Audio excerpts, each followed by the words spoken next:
Bago magsama sa linlang, naging malapit na raw sa isa't isa sina Kim at Paolo Avellino sa ASAP. Chika ito ni DJ Jaiho sa programang Marisol Academy. Bago naman yung pagsasama nila sa linlang at parang nagiging close silang dalawa sa ASAP pa lang. ASAP Milan, saad ni DJ Jaiho.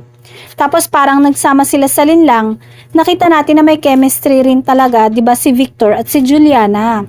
So parang feeling ko naman, isa yun sa mga naging dahilan kung bakit itong si Kim Chiu talagang napareha ulit para sa What's Wrong with Secretary Kim kay Paolo Avellino, dagdag niya. Say naman ni DJ Jaiho, hindi raw dapat madaliin ng Kim Pao kasi baka mamaya yung nasa getting to know pa sila ng mas malalim talaga dahil sa dami na ng mga taong nagsasabi sa paligid, baka mamaya nagkakaroon na ng super closeness tapos ang ending dahil ang daming nagsabi ng mga tao.